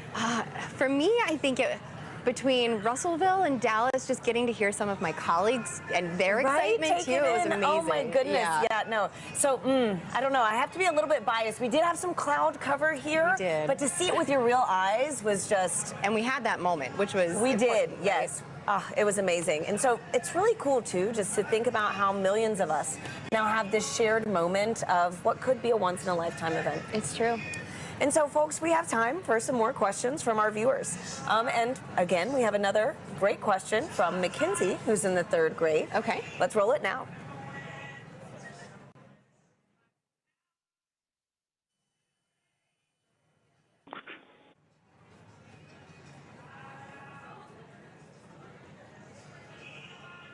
Hi, my name is Mackenzie. I am in 3rd grade. My question is, what is the difference between a lunar eclipse and a solar eclipse? Thank you for that question, Mackenzie. Okay, let's talk about the difference between the eclipses. Now, the solar eclipse that we had today is when the moon crosses between the Earth and the sun. But we also get lunar eclipses, and a lunar eclipse occurs when the Earth crosses between the moon and the sun. So it's really about where the shadow's going. Today, we have the moon shadow projecting on the Earth. During a lunar eclipse, we have the Earth shadow projecting onto the moon. So that's the main difference there. That we just saw, too, those incredible views from space, That's you right, know, from to the see space that station. second perspective view. And Yeah. so I've got another question for you right now. It's going to be Eli on Reddit, who wants to know, there are quite a few solar eclipses in the world every few years. So why is this one scientifically interesting? Okay, so yeah, we do get solar eclipses and lunar eclipses maybe 2 to 3 times a year. However, the total eclipse that happens today, total eclipses are about every 1.5 years. And that is a rare opportunity for us to look at the corona, study the corona in a way that we can't do during the other types of solar eclipses that we have. So and during the solar maximum. Exactly, during the solar maximum. So for this one particular, you know, we were talking about the solar activity that we were seeing on the limbs during the totality. Yeah, there's just a bunch going on today for this eclipse. And so too, right now we've got another incredible view. Oh, look at that. These are live views from space, which is just mind-blowing in general. And now we're also to see the moon shadow across the Earth. Wow. It is just amazing. So, you know, Gina, too, thinking about how many people across North America today witnessed this one moment, it's a good reminder that humanity has been experiencing these eclipses for centuries. And, you know, there are different meanings for these events in different cultures. Let's check in with Joy in Dallas to learn more about indigenous astronomy. Joy. Hi, and welcome back to Dallas, Texas. I'm with Dr. David Begay. He's an indigenous astronomer and also a member of the Navajo Nation. David, thank you so much for joining us. So when people think about science, they might be thinking of Western science. So David, how does that relate to indigenous science, and what did the total eclipse mean to the Navajo people? I think the knowledge on the eclipse goes way back. From time immemorial, I'm told by my elders. And they knew that when you look at the sun directly, you can damage your eyes permanently. And so they knew that about the danger of looking at the eclipse with the naked eye. So people were encouraged to go inside to ensure that people weren't looking up, especially the kids. So it goes way back. And as far as eclipses, it's a time of renewal, the sun alignment with the moon and also the earth alignment. The whole cosmic cycle goes through a regeneration process. It revitalizes the process. And so it's a gift that goes on. For many years, over and over. It's a cycle. And as far as science goes, there's different definition of science. Thank you, David. Maybe we can cut it. Yeah. Thank you. It's been an honor chatting with you. So thank you to everyone here for joining us. Thank you for the Arboretum for hosting us for this very, very magical moment. This has been an experience of a lifetime and one that I definitely won't forget. So let's head back to Tahira and Gina in Kerrville, Texas. Thanks, Joy. We're joined now by Jamie Favors, the director of NASA's Space Weather Program, to tell us more about some cool science that launched today during the eclipse. Welcome, Jamie. Thanks, Tahira. Hey, Jamie. Hey, how are you? Good. And so can you tell us, why did NASA launch rockets before, during, and after the eclipse today? Sure, so it's really to capitalize on this really unique situation. Things like this happen every day, going from daylight to, sunset into, darkness. It happens so quickly that we can make these measurements, one right after the next, to really understand very precisely what's going on in the atmosphere. With sounding rockets, we can do that so quick back to back, the way we can't do with some of the really large rockets. Okay, so Jamie, how high did the rockets actually go, and what's special about this area of the atmosphere? Sure, and we just launched the second of those three just a few moments ago, and that's going pretty well so far. These particular rockets are getting about 250 miles above the surface, pretty close to right about where the International Space Station flies. And before you ask, everything's safe. We take care of the. And it looks like we've got a playback of that right now. Oh wow! Perfect. Can you walk us through this? Sure. So from Wallops Island out in Virginia, on the Virginia Space Coast. So these rockets have multiple stages to them. So you're seeing one stage burn for a few seconds, then that drops off, and then the next stage will light, to eventually take it all the way up to about that 250-mile mark above the surface to make those measurements in the upper atmosphere. Wow, that looks incredible. Yeah. Oh my gosh. Okay, and so what is that area of the atmosphere, and why do we care about it? Yes, it's the upper part of our atmosphere. It's called the ionosphere. That's really from a perspective of heliophysics, where we really see a lot of that interaction with the sun and the earth. We care about it because that interaction can change the way our GPS signals work, our communication signals work, and even up a little bit higher, we start to see the influence of the sun actually causing the atmosphere to change its density in a way that can impact the way satellites orbit the Earth as well. Sure, okay. Great. And so, Jimmy, today we've been doing this fun poll, to see who is Team Sun, Moon, and Earth. What team are you repping today? Well, other than Team Science. Don't choose the wrong answer. Well, my bosses would make sure I go for Team Sun today for sure. Oh, man. Okay. Well, thank you so much again. Thanks, Jamie. And, folks, it is time now to say goodbye to our friend, James Traley, who has made sure we've known where and when to look up all day. James, thank you. Yeah, thanks so much, Tahira. It's been fantastic tracking this eclipse across North America all afternoon with you. If you're still in the path of totality, you might be in a boat somewhere off the Canadian coast taking this all in. I hope you enjoy that view, that fleeting moment. We've made a big journey across. I can zoom out here on our eclipse board. You can see we started all the way down here in Mazatlan, Mexico. We've trekked all the way across and are now, like I said, breezing past Canada now into the Atlantic Ocean. It's been fantastic to track this. And if I turn on the shadow of our penumbra, you can see this highlighted area. Anywhere in there is still experiencing a partial eclipse. So if you're in that partial eclipse area, be sure to have your eclipse glasses at the ready so you can take in that fleeting moment. We just went outside a few moments ago here at Kennedy Space Center to take it in. It's fantastic, beautiful view. It's really cool to see. You got like a little chunk out of the sun there for us here, only about 50% coverage, but still fantastic to see. So really, it's been phenomenal. We've lucked out in general with the weather all of today too. That was the biggest concern I had going into the day here. It's been beautiful views up and down here, and so really fantastic to see this. Really been a lot of fun tracking this with our Eclipse Explorer. A big thanks again to our scientific visualization studio for putting this tool together. But for now, back to you, Tahira. And here with us now is NASA Chief Scientist, Dr. Kate Calvin. Kate, welcome. Hi, Kate. Hi, nice to be here. So happy to have you back here again. I know we had the pleasure of sharing the stage together for the annular eclipse. Right. Now, with today's total solar eclipse, can you tell our viewers what would you say is the #1 takeaway from today's events? I would say the #1 takeaway is that our universe is beautiful and understandable. We all got to experience this together today. We could predict when it would happen, and we did a lot of science today. That's great.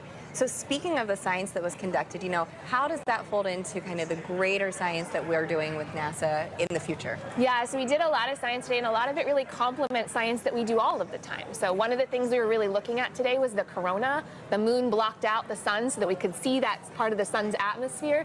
But we also have a mission called Parker Solar Probe that's orbiting closer and closer to the sun so that we can study the corona with that. We were also looking a lot at how the eclipse affected Earth. So we had a citizen science project that looked at how the eclipse changed temperatures and clouds. We have a mission that launched 2 months ago that's studying clouds all the time, a mission called PACE. Awesome. It'll tell us more about oceans and atmosphere on here on Earth. And one of the other things we do is we develop instruments called a coronagraph. So the moon blocked out the sun today so that we could see that corona, but we can make an instrument that does that. And so we have an upcoming mission called Nancy Grace Roman that's going to block out the light of other stars so we can see what's flying around them. Amazing. So much going on for the sun at NASA, honestly. Right. And you know, I understand that the Heliophysics division has a big sun celebration going on right now, the Heliophysics Big Year. Kate, could you tell us how we could get involved in this and really just celebrate our star? Yeah, this total solar eclipse was just one event in a series of this Heliophysics Big Year, working towards Parker Solar Probe's closest approach to the sun. And we have a lot of activities where you can engage in our science and learn more about the sun. And if you want to know more, you can find us on social media at NASA Sun. Fantastic. Wonderful. Thank you so much, Kate, for being here with us. It was really special to share this moment with you. Thanks, Kate. It's nice to be here. And Gina, this has been an honor. I mean, my goodness, to have the annular eclipse with you, then to share this total solar eclipse with you. I know. Thank you so much. And do you have any final thoughts? You know, this was amazing. Annular was great, but to hear the energy here, the total was so just great a whole to be nother with level. Both of you, you know. Yeah. Once again, thank you for having me. Absolutely. And you know, a big thank you to the city of Kerrville, Texas, the Parks and Rec team, and all the people that made today's incredible event possible. I also want to thank our telescope operator Catherine Troach, for those great views of totality here in Kerrville. Folks, that is a wrap from Kerrville, Texas. Back to you in Cleveland. Thank you to Hira and Gina, and also Kate Calvin. And now check out who we have here at the host desk, the pastronaut himself, Josh Dobbs, who just signed on as quarterback for the 49ers. How do you feel about that? I feel good. I feel good. It's exciting times. Obviously, I spent a couple years here in Cleveland. Got a chance to have some fun over at NASA Glenn during my time here. So it's cool to be back and taking the Eclipse Fest here in Cleveland. But looking forward to the future in San Francisco. I know NASA's doing some great work out there on the West Coast, so we'll be able to stay tuned to that as well. Yeah, so for people who don't know, the pastronaut nickname comes from some incredible plays you had last year, and also you have a background here with us at NASA with some externships, but also you're an aerospace engineer. So how did it feel being back here specifically in Cleveland to watch the total solar eclipse? It felt really good. You know, when this event was put on my radar about a year ago in last off season, they're like, hey, like the eclipse is coming straight through Cleveland. We'd love to have you here. It's going to be a once-in-a-lifetime event to be able to experience it, especially right here on the beautiful Great Lakes, and obviously have some great weather today. So I marked on my calendar a year ago, and to make it back here and take it in, you know, and get a chance to hang out with the city I spent 2 years in, it's been great. I think like the biggest thing that I've enjoyed is just seeing the interest from the city of Cleveland and how many people traveled here to take in the event today, and to be able to then also go learn about the future of NASA and the future of space exploration as well at the same time. It's a once-in-a-lifetime opportunity to take it in, and it's been an honor to be here. So, you know, Josh, NASA is really committed to inspiring the next generation through discovery. Do you think maybe we created a few new future scientists and engineers here today? I think so. I think so. There's a wealth of youth walking around here and taking in not only obviously the blow-ups and the displays outside, but also the Great Lakes Science Center inside, and just seeing the history of the space program. I think that gives them perspective. And so that's just like NASA, that's been my approach. You know, I think the youth obviously is the next generation. They're going to have a tremendous impact on the world, and being able to inspire the youth out here and the youth across the country that if you have interest in STEM and also are really good at sports, you don't have to split your eggs into, you don't have to split up your eggs, right? Like you can go out, put all your eggs in both baskets and work hard to achieve those goals and dreams. Now, Josh, we have time for one other question. It's the most important question we're going to ask you. Okay. Who was the star today? Was it the sun, the moon, or the earth? Say the right thing, Josh. Say the right thing. Drum roll, drum roll. The star of the day was the moon. I gotta go with it. I gotta go with it. I gotta go with the moon. I agree. I do. All right. Well, I appreciate your honesty. Right. I appreciate your honesty, and I really appreciate you being here. Thank you so much, Josh, and it was great to have you here with us. Thank you guys for having me. All right. So we talked about this controversial but friendly competition. So actually, we asked you guys to vote. We have the results of that poll right now. Let us bring it up. Wow! Hey. All right, congrats, Sarah.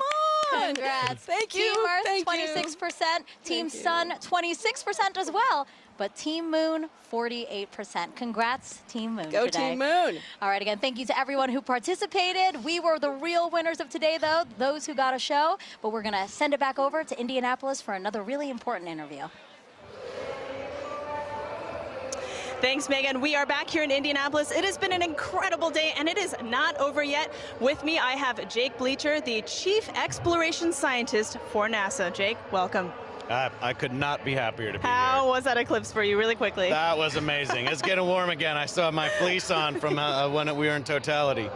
That was incredible. Well, today has been all about the eclipse, all about the sun's light. And I want to pivot a little bit here because you're getting astronauts ready to go back to the moon, live and work there for the first time in 50 years.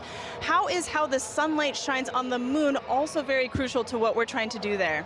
Yeah, well, just like this eclipse, it's the celestial dance between the sun, the earth, and the moon.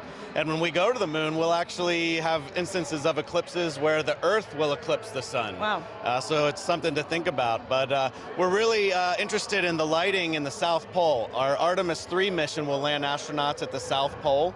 And there, because the moon has almost no axial tilt, the sun is always right along the horizon. Wow. And so high peaks have sunlight more than normal amounts of time, and low depressions have almost no sunlight or never see the sun. And so we think there might actually be water trapped there. Incredible. So one thing that we've talked a little bit about on the broadcast is space weather. And space weather is really important to understand, especially when it comes to the safety of our astronauts. Can you describe how the instruments Ursa and Hermes are actually helping keep our astronauts safe? Yeah, Ursa and Hermes are payloads, science instruments that we'll have on our Gateway. Gateway is going to be a station, a research station that orbits the moon, and astronauts can stop there on their way to the surface of the moon. And these payloads, or these science instruments, will be there to basically detect what the solar weather is like, what we call space weather. So that radiation that our astronauts will live in when they're actually there. So understanding your weather is the best way to be prepared for it. Absolutely. Well, you've given us a lot to be excited about. Jake, thank you for being here on this incredible day. I would not have missed it. Well, folks, that is all we have from Indianapolis. Thank you for joining us. It has been a wild ride, pun absolutely intended, and we've had an amazing time. So from all of us here, back to you guys. Thank you, Lauren. I did enjoy your pun. And now back here in Cleveland, we are joined by Jimmy Kenyon, director of NASA's Glenn Research Center. Thank you for joining us and for hosting us, really. Absolutely. Thanks for having us here. Well, so yeah, Glenn Research Center is right here in Cleveland, Yes. just down the road. The only NASA center in the Midwest, the only one in today's path of totality. Literally everything aligned for us to get a great show here. Absolutely. And it has been such a great show here. You could not have asked for better weather. And it's springtime in the Midwest. That's always a little bit of a debate, but you could not have asked for better weather. What a great outing. We're here with our partners at the Great Lakes Science Center, and which hosts our visitor center, so where the people are. Yep. And just a great opportunity to have everybody here and connect them with what we do. Yeah. Yeah, you hosted this wonderful 3-day event here and invited the community and all your visitors in to come and explore and learn a little bit about Glenn. Why was that important to you? It's important, but, well, as you know, having a total solar eclipse pass over your community is, for most people, a once-in-a-lifetime opportunity. But to have a total solar eclipse pass over a NASA community like Cleveland, that's even more rare. But what it does is it creates such a great opportunity to connect people with what we do. Everybody is here paying attention to our planet, paying attention to the moon and the sun and how all of these things work, our solar system and our universe, and that just gives us a great opportunity to say this is what we do, and connect people with that. And that's, you can't pass that kind of an opportunity up. Right, and speaking of all, like you said, the science, all this discovery that we're enabling today by the eclipse, you know, let's talk more about the science, you know. I know that nothing flies without Glenn. That's what you love to say, Jimmy. That's so right. Can you explain the center's critical role within NASA? At NASA Glenn, we work on aircraft propulsion, spacecraft propulsion, power for both aircraft and spacecraft, communications. We also work on materials and testing in extreme environments, but our core competencies of power, propulsion, communications. No aircraft and no spacecraft flies without those three things, and they never will. And so NASA Glenn is literally part of virtually every NASA mission. Well, Jimmy, thank you so much. I really appreciate you being here and again hosting us. This was a wonderful event. I know so many people joined us here and really enjoyed it because we were watching, we were looking out at the crowd, Yeah. Lots of smiles. So Yeah. really, thank you so much, you and the Great Lakes Science Center. And thank you for being here and being part of this with us and really putting NASA and NASA Glenn on the map here for us. Thank you, Jimmy. Thanks so much. Have a great day. All right, and a big thank you to our whole team positioned across the path, from our correspondents to our experts and our telescope operators. We couldn't have done it without all of you. And Sarah, as we're taking again this aerial shot of the Great Lakes Science Center, so beautiful. Such a wonderful way to experience my first total solar eclipse, and I hope you had a good time too, because I know this isn't your first total solar eclipse. No, this is my second, but it was really great and special to be able to experience it with you and all the folks here. Yeah, we did notice that people right after, the people were like, whoa, they were trying to get out. There's a lot of really fun events happening in Cleveland, so there's a lot of people in downtown. So I hope that they took some time to look up today and really enjoy what they saw. Yeah, and not only all of the great views that we had, but we also really did some cool science today too. Yeah, really, really cool science. And actually, yeah, let's talk about that. You know, NASA's heliophysics big year isn't over yet. You know, we had the annular eclipse, then we had the solar eclipse, and now talk to us about what's happening in December. Yeah, coming up on Christmas Eve, in fact, Parker Solar Probe will make its closest approach to the sun, 3.9 million miles, which still seems like a long way to me, but apparently that's actually pretty close. Yeah, I can't believe that's happening. Again, just that it's all, we've been saying this all day, aligning. Everything is aligning for us to have a beautiful show. And so, yeah, you know, Sarah, again, thank you so much. You know, we watched this together, race across Mexico to Maine in only an hour and 28 minutes. And again, we have so much more to look forward to. So we hope you all stay with us as we continue studying our sun and how it affects us, from all of us here at NASA, where we make air and space available for everyone. Thank you for watching and enjoy the rest of your day.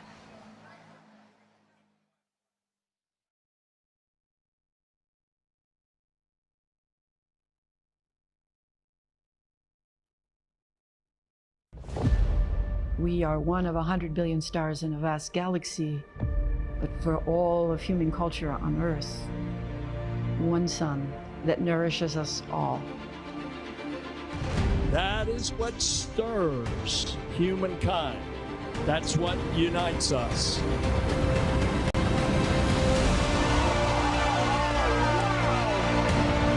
Experience the wonder, the beauty, and the power of our star. One sun across space, time, and culture. Let us continue the quest to unfold this universe.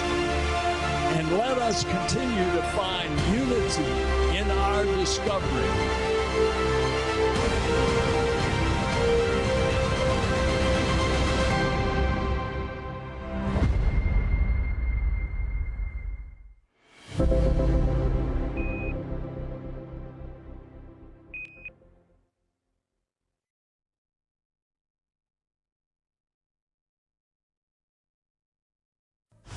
It's a new era of pioneers, star sailors, thinkers, and adventurers. 3, 2, 1, 0. All engine running. Let's go.